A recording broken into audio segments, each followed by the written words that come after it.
Karen Mitchell. This is how I lost $1 million in 17 minutes. I never thought I was wrong. Not once in my 15 years of suing everyone who crossed my path had I ever considered that maybe, just maybe, I was the problem. Lawsuits were my weapon, my power, my way of teaching the world that you don't mess with someone who knows their rights. That's what I told myself every single day. Then everything changed in Judge Judy's courtroom. But here's what nobody tells you about that day. What the cameras didn't show what happened after I walked out of that courtroom completely destroyed. I didn't just lose money. I lost everything. My house, my family, my identity. And the worst part? I deserved every second of it. Before we dive into this incredible case, tell me in the comments where you're watching from. I love seeing where my viewers are around the world. And don't forget to hit that subscribe button so you never miss more unbelievable cases like this one. Now sit back, relax, and enjoy the video. Let me take you back to the moment I thought I was invincible. I'm standing outside the courtroom with 3 rolling suitcases full of evidence, wearing my best power suit, and I'm smiling. Actually smiling. In those suitcases, I have 300 pages of documentation against 47 different businesses. Coffee shops that made my drinks wrong. Retail stores where employees rolled their eyes at me. Restaurants that took too long with my order. I'm suing them all at once for nearly $2 million. My family is in the gallery ready to watch me win. My phone is charged and ready to record my victory speech. I've even prepared a 45-minute opening statement. I practiced it in the mirror every night for 6 months. You want to know the crazy part? I actually believed I would win. See, I had a secret weapon. A track record. 23 successful lawsuits in 5 years. I'd collected over $30,000 from scared managers and corporate offices that just wanted me to go away. Every settlement made me bolder. Every check validated my anger. Every victory convinced me I was untouchable. I had figured out the system. Small claims court was my personal ATM. I'd walk in, cry about emotional distress, show some blurry photos, and walk out with a check. It worked every single time. So why would today be any different? Because I got greedy. Because I stopped filing in small claims court and went for the big leagues. Because my case got assigned to Judge Judith Scheindlin. And because in exactly 17 minutes, she was about to expose me in front of millions of people as exactly what I was. A fraud, a bully, a vexatious litigant who weaponized the legal system. But I didn't know that yet. Right now, I'm still smiling. I'm still confident. I'm still convinced that I'm about to become rich and famous for all the right reasons. The bailiff calls my name. I grab my suitcases. I walk through those doors, and I have absolutely no idea that I'm about to face the most humiliating, devastating, life-destroying 17 minutes of my entire existence. Let me tell you how I became the most hated customer in 3 counties. It started innocently enough, or at least that's what I told myself. 5 years before Judge Judy destroyed my life, I walked into a coffee shop and ordered my usual. Grande oat milk latte, extra hot, 2 pumps vanilla, light foam. Simple, right? Except they gave me whole milk. I took 1 sip and felt my stomach turn. I'm lactose intolerant, not deathly allergic, just uncomfortable. But in that moment, something clicked in my brain. They poisoned me. That's how I saw it. They didn't just make a mistake. They assaulted me with dairy. I marched back in and demanded a refund. The barista apologized and offered to remake it. Not good enough. I wanted compensation. I took photos of the cup. I documented my stomach pain in my phone notes. I found a template lawsuit online and filed in small claims court for $5,000 in damages. The coffee shop's corporate office called me 2 weeks later. They offered me $2,000 to go away. I took it. And just like that, I was hooked. You have to understand something. I wasn't always like this. I used to be normal. I used to let things go. But after that first settlement, something changed inside me. I realized I had power.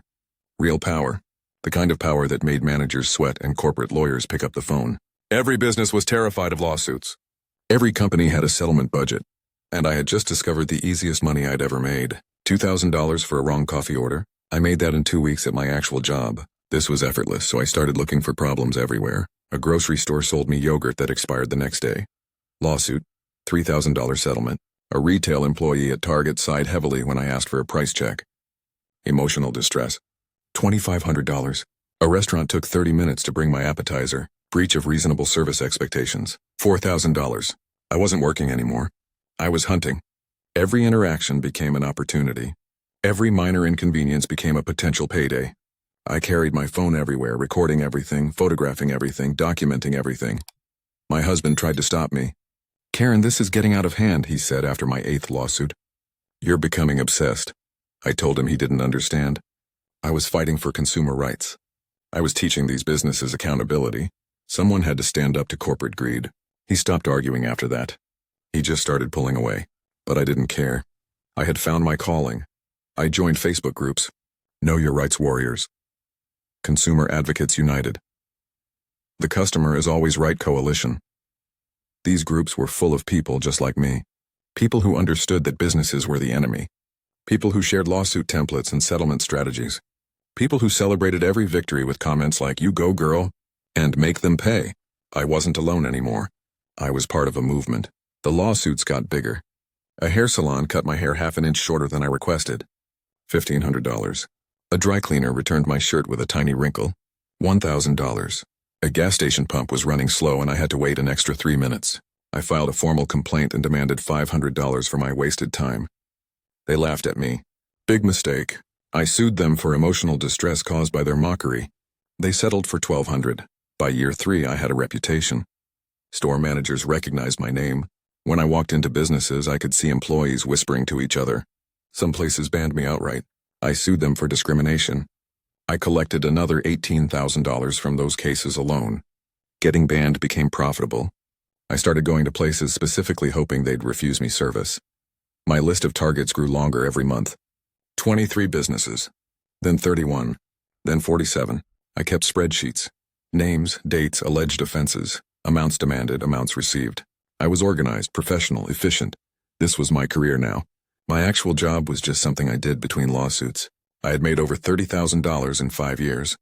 Tax-free, because settlements aren't taxable income if they're for physical or emotional injuries. I had figured out the perfect system. Then I had my brilliant idea. The idea that would either make me rich or destroy me completely. Why sue one business at a time when I could sue them all at once? A class action lawsuit. Well, not technically class action, but close enough. 47 defendants. One massive case, one enormous settlement. I calculated I could get at least $2 million if I played it right. Maybe more. This was going to be my retirement plan. I spent 6 months preparing. I hired a lawyer who took one look at my case and tried to quit. I fired him. I didn't need some coward telling me what I couldn't do. I'd represent myself. I had the evidence. I had the experience. I had the righteous anger of a woman who refused to be disrespected. Then I got the notice. Case assigned to Judge Judith Scheindlin. I actually celebrated. This was perfect. Judge Judy was famous for standing up to corporate bullies. She'd see right through their lies. She'd make them pay. I had no idea I was walking into an execution. I spent every waking hour preparing for the biggest moment of my life. My dining room table disappeared under mountains of paperwork. 300 pages of evidence organized into color-coded sections. Red for emotional distress, blue for financial damages, yellow for photographic proof, green for witness statements from my friends who agreed I'd been treated terribly. I had everything. Receipts showing wrong orders, screenshots of rude text messages from managers, photos of imperfect products, voice recordings of employees sighing at me. I even had a diagram showing the physical layout of stores where I'd been disrespected, because location matters when you're proving hostile environment. My lawsuit was beautiful. 47 defendants meant 47 chances to prove I was right. Coffee shops that ruined my morning. Retail stores that wasted my time. Restaurants that served cold food. A nail salon that painted my nails the wrong shade of pink. A bookstore that wouldn't accept my return of a book I'd already read. A pet store that looked at me funny when I complained about fish tank water being cloudy. Each incident was meticulously documented with dates, times, witnesses, and estimated damages to my psychological well-being. The total came to $1,900,000. $500,000 for emotional distress from years of accumulated trauma. $1 million for punitive damages because these businesses needed to learn. $250,000 for pain and suffering. $100,000 for damage to my reputation since people were calling me difficult online. And $50,000 for loss of consortium, which I didn't fully understand, but it sounded official and expensive. My ex-lawyer had laughed when he saw that number. That's when I knew I had to fire him. He didn't believe in me. He didn't understand that I was making history. I bought a new suit. Charcoal gray, expensive, powerful. The kind of suit that said I mean business. I practiced my opening statement until I could recite it perfectly. 45 minutes of pure righteous fury, explaining how these companies had systematically abused and traumatized me. I had planned dramatic pauses. I had voice inflections. I had moments where I'd let my anger show through because judges respect passion. I made a PowerPoint presentation with 63 slides showing photographic evidence. The court wouldn't have a projector, so I printed each slide in color. That cost me $400 at FedEx. Worth every penny. The night before court, I couldn't sleep. Not from nerves. From excitement. I kept imagining the moment Judge Judy would look at all those defendants and tear them apart. I imagined her iconic finger pointing at corporate lawyers, her voice rising as she defended the little guy. Me, the consumer, the victim. I imagined walking out of that courtroom with a check so big it would change my life forever. I'd quit my job, buy a better house, maybe write a book about my journey, how I took down corporate America, a consumer warrior's story. I invited my whole family to watch. My husband, my 2 adult children, my sister. They'd see me vindicated. They'd see that I wasn't crazy. I was a pioneer. The morning arrived. I loaded my 3 suitcases into my car. I put on my power suit. I looked in the mirror and smiled. Today I was going to win everything. Instead, I lost it all. The courtroom was smaller than I expected, but packed with people. 47 defendants meant 47 defense tables crammed together on one side. Lawyers in expensive suits whispering to each other. Store managers looking annoyed. Corporate representatives checking their phones. And then there was me, alone on my side, powerful, ready, righteous. My 3 suitcases sat beside me like loyal soldiers. My family filled the front row of the gallery. The cameras were rolling. This was it. My moment. Judge Judy entered and everyone stood. She looked exactly like she did on TV. Small but commanding, that signature haircut, those sharp eyes that seemed to see right through people. She sat down, adjusted her glasses, and opened the folder in front of her. My folder, my case, my victory waiting to happen. She read for what felt like an eternity. The silence was suffocating. I could hear my own heartbeat. Finally, she looked up at me. Ms. Mitchell. Karen Mitchell. Her voice was flat, unimpressed. I've reviewed your filing, all 300 pages of it. I smiled. She'd seen how thorough I was. Yes, Your Honor. I wanted to make sure you had every detail of how these companies have. She held up one hand.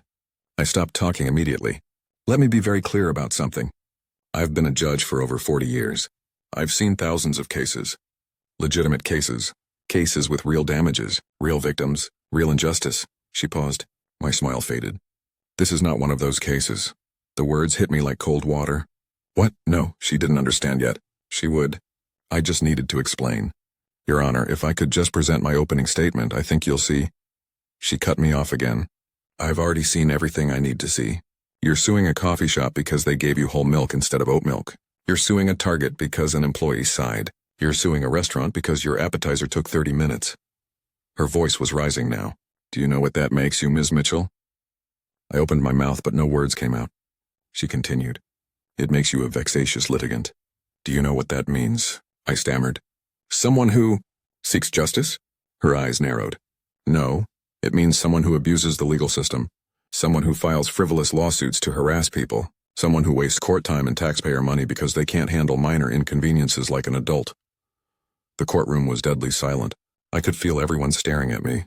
My face burned. But I have rights, I whispered. Yes, you do, Judge Judy said. And so do these 47 defendants you've dragged into my courtroom. They have the right not to be harassed. They have the right to do business without being terrorized by someone who thinks every imperfect interaction deserves a lawsuit. And today they're going to exercise those rights.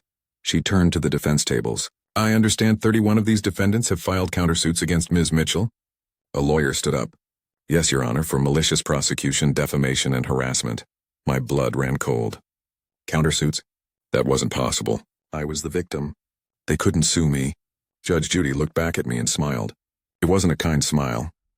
Let's talk about how much you're about to owe, Ms. Mitchell. The lawyer walked forward with a stack of papers thick enough to match my own evidence. Your Honor, our clients have suffered significant damages from Ms. Mitchell's campaign of harassment. She's posted false reviews claiming food poisoning at restaurants where she ate entire meals. She's accused employees of theft with no evidence. She's recorded private conversations illegally in our state. She's cost these small businesses thousands in legal fees just to defend against baseless claims. Judge Judy nodded. How much are we talking? The lawyer didn't hesitate. $847,000 in combined damages, plus legal fees of $156,000. My legs went weak. Over $1 million. I grabbed the table to steady myself. That's impossible, I said, my voice cracking. I'm the one who was wronged. I'm the victim here. Judge Judy leaned forward. No, Ms. Mitchell, you're the perpetrator, and I'm about to make sure you never do this again. She picked up her gavel but didn't strike it yet. Instead, she looked directly at me. I'm dismissing all of your claims with prejudice. That means you can never refile them ever. I tried to speak, but she wasn't finished. I'm approving all 31 countersuits in full. You owe $847,000 in damages. You owe $156,000 in legal fees. And because you've wasted this court's time with the most frivolous case I've seen in decades, I'm sanctioning you $50,000. She paused to let the math sink in. That's $1,053,000, Ms. Mitchell. The room spun. I heard gasping from the gallery. My daughter's voice, "Oh my God, Mom." My husband's heavy sigh. The defense lawyers were smiling, shaking hands with their clients. I looked down at my 3 suitcases full of worthless evidence. All those hours, all that preparation, all that confidence gone. Judge Judy struck her gavel. The sound echoed like a gunshot. Furthermore, I'm declaring you a vexatious litigant. Any future lawsuit you attempt to file will require court approval first. You don't get to abuse the system anymore.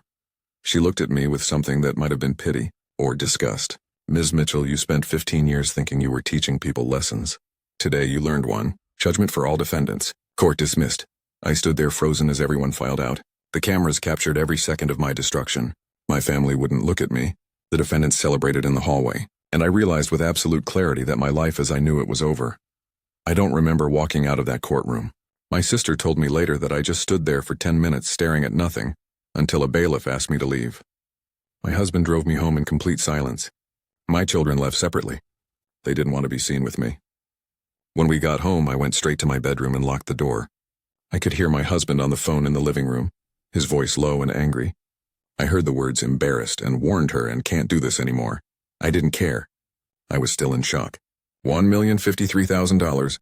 The number kept repeating in my head like a nightmare I couldn't wake up from. The next morning, reality hit harder than Judge Judy's gavel. My phone was exploding with notifications. The episode had already been posted online. Karen Gets Destroyed by Judge Judy had 3 million views in 12 hours. The comments were brutal. She got exactly what she deserved. This is the most satisfying thing I've ever watched. I hope she loses everything. Someone had found my Facebook page and posted screenshots of my lawsuit bragging. My face was everywhere. Memes, TikTok videos, Twitter threads. I had become the face of entitled behavior. The ultimate Karen.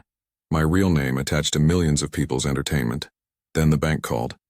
They'd been notified of the judgment. My accounts were being frozen pending collection proceedings. My credit cards were maxed from lawsuit preparation costs. My mortgage company sent a letter. With a judgment this size, foreclosure was likely. My car payment bounced. The dealership left threatening voicemails. Everything I owned was suddenly at risk. Within 72 hours, I went from comfortable middle class to financially drowning. Work was worse. My boss called me into his office the day after the episode aired. "Karen, we need to talk about your judgment." I tried to explain, but he held up his hand just like Judge Judy had. "Several clients have requested different account managers. They saw the video. They don't want to work with someone who sues everyone over minor issues. It reflects poorly on our firm." I was fired that afternoon. 15 years with the company. Gone. They cited reputation concerns and loss of client confidence. I couldn't even argue. What was I going to do, sue them? My husband filed for divorce 3 weeks later. "I tried to stop you," he said as he packed his things. "For 5 years I watched you become someone I didn't recognize, someone angry and bitter and obsessed with being right. I begged you not to file that massive lawsuit. I told you it would backfire. But you wouldn't listen. You never listen." He left and took our children's support with him. My daughter sent one text. "Mom, I love you, but I can't be associated with this right now. I have a career to protect. People are asking me about you at work. It's humiliating." My son blocked my number entirely. I had to file for bankruptcy. Chapter 7. Total liquidation.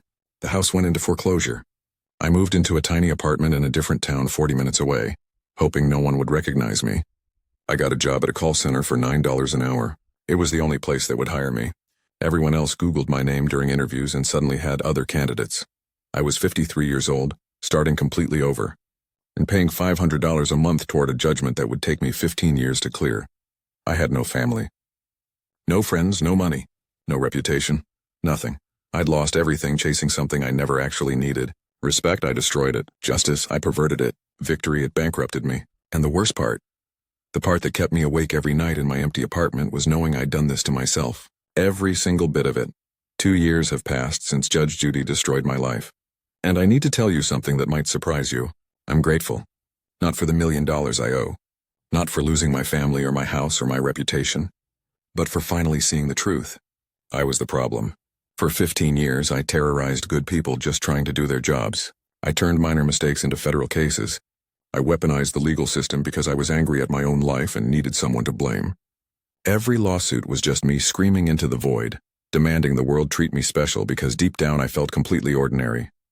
The lessons I learned came brutally, but they came clearly. Being right doesn't give you permission to destroy people. Having rights doesn't mean abusing them. And demanding respect while treating others like enemies guarantees you'll end up alone. I work retail now, the very industry I spent years suing. Every day I serve customers, and every day I meet someone like I used to be. Entitled, demanding, treating workers like servants. And I see myself in their eyes, that same rage over nothing. I want to tell them what I learned.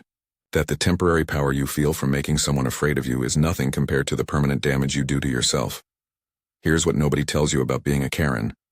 It's addictive. Every time someone backs down, every time you get a refund or an apology or a settlement, it feeds something broken inside you. It makes you feel important in a world where you feel invisible. But that feeling is poison. It isolates you from real human connection. It turns every interaction into a battle. And eventually it costs you everything that actually matters. I lost my family not because of one lawsuit. I lost them because I became someone unlovable. Someone so focused on being right that I forgot how to be kind. If you're watching this and you recognize yourself in my story, please listen. Stop keeping score. Stop recording every perceived slight. Stop treating service workers like enemies. The respect you're demanding can't be sued into existence. It has to be earned through how you treat others. And if everyone around you is always the problem, you need to look in the mirror. I did, and what I saw horrified me. But it also freed me. I'll be paying for my mistakes for the next 13 years, $500 a month to people I hurt. But I'm also rebuilding something I destroyed.